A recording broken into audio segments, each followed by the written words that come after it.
retornando com o frente a frente, nós estamos conversando com o vereador Cláudio Prates. Ô, Cláudio, qual a análise que você faria nesses 3 anos e meio da administração do prefeito Rui Muniz? Ô Jorge, a análise que eu faço... Administrativamente. Então, a análise que eu faço é o seguinte, ela tem pontos positivos que precisamos reconhecer. Por exemplo, desde o início do governo, algo que foi admirável e que a gente surpreendeu até com isso, já tive a oportunidade de comentar em outras ocasiões, foi esse choque de gestão, o enxugamento da máquina. A prefeitura, que, por exemplo, há muitos anos ela não tinha condições de buscar convênios, pelo fato de estar inadimplente nos órgãos federais, ele conseguiu que isso se equalizasse, então conseguiu as CNDs necessárias, mas ao lado de todas as propostas de assaltamento à cidade, de desenvolvimento da saúde, da educação, da segurança, muita coisa fica a desejar, até porque a crítica que eu faço à administração é de ser uma administração sem planejamento. Então as obras, que é aquela ideia que é anunciada uma obra por mês e que frustrou as pessoas, elas na verdade nunca aconteceram de forma ordenada, organizada, programada. Então, se você perguntar hoje qual que é o plano de asfaltamento da cidade... Mas fora o asfalto, que ele fez em vários bairros, está fazendo, Ok. qual obra que o Rui fez, importante? Não, então, é exatamente o que eu ia falar. Tirando a obra de infraestrutura, que demonstra que é a prioridade da administração, em detrimento daquilo que é mais importante, que é a saúde, educação e segurança, que realmente ficaram a desejar, haja vista que nós estamos vendo todo esse conflito instalado. Então, respondendo a sua pergunta, uma administração que teve alguns acertos, mas inúmeros outros erros, exatamente por não planejar e não privilegiar aquilo que é mais vital na sociedade, que é as pessoas, que é o povo, que é a saúde, que é a educação e que é a segurança. Os discursos e toda a propaganda que é feita, ela não condiz com aquilo que de fato é apresentado à sociedade. Tanto é que você tem uma avaliação, que se for feita assim, o que a gente percebe no dia a dia, a maioria das pessoas tem uma insatisfação. As pessoas que vão aplaudir são aquelas que receberam asfalto. As obras maiores que ele prometeu em campanha, por exemplo, o teatro ele não fez, o centro de convenções ele não fez, o transporte VLT, aproveitando esses trilhos das centrais, ele não fez. E tem mais ainda. Por exempm,lo obras que já estavam orçadas... Porque asfalto, todos os prefeitos falam que é uma obra eleitoreira. Claro. Asfalto dá voto. Exatamente. Por isso que eu te falei, havia um ambiente totalmente favorável para fazer uma boa administração, mas a forma bélica, a forma muito de comprar briga com todas as instituições, com as entidades, com a Câmara, com o médico, com hospitais, fez com que a administração... Com o delegado federal, com todos, com os promotores, com a Receita, Ministério Público, com todos, comprometeu definitivamente a administração na medida em que não são ouvidas pessoas e que houve-se uma opção por fazer apenas um tipo de obra, que como você disse é eleitoreira, que é a questão de privilegiar o asfalto e deixar de lado, por exemplo, a saúde. Né? Eu até acho que não é necessário fazer o asfalto. O centro da cidade, por exemplo, está precisando de recompor o centro todo da cidade. Acabou o asfalto. Esse asfalto do centro da cidade é asfalto de mais de 40 anos. Com certeza.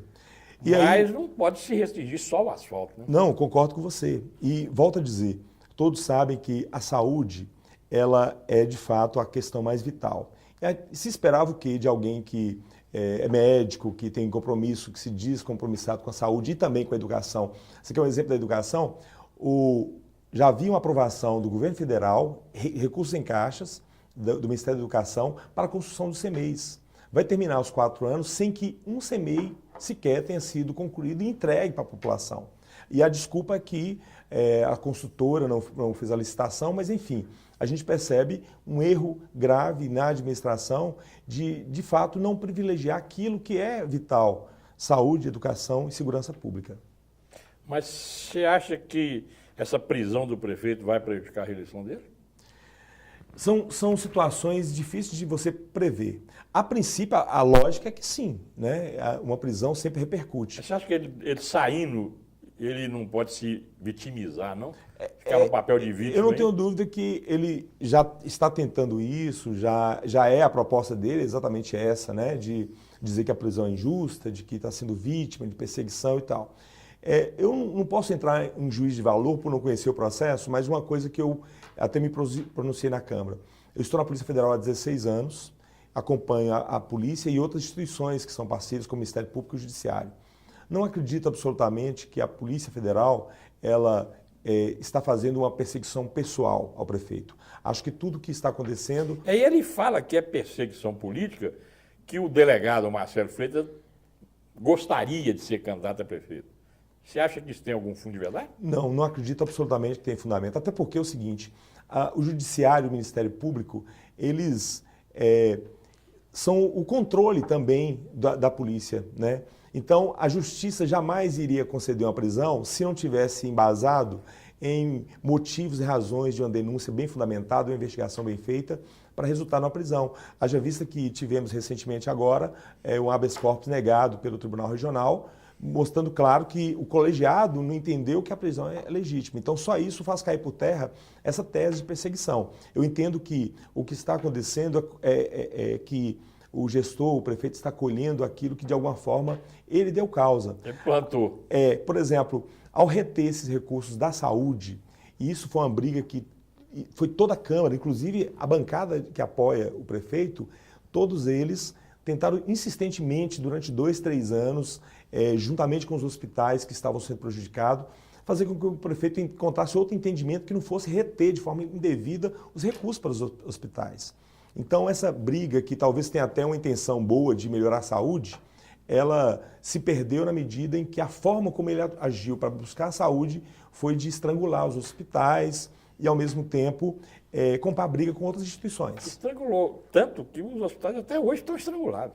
É verdade, eu tenho notícias aí de hospitais que exatamente por essa falta desses recursos, que precisam ser fiscalizados, precisam melhor aplicados, tem problema em todos os hospitais, mas nós entendemos que o caminho não era esse que foi adotado, no meu entender, pelo prefeito, tanto é verdade que ele está colhendo as consequências da sua ação, que no entender da Polícia Federal, do Ministério Público e da Justiça, foi uma ação criminosa, né? Tanto é que restou na prisão dele.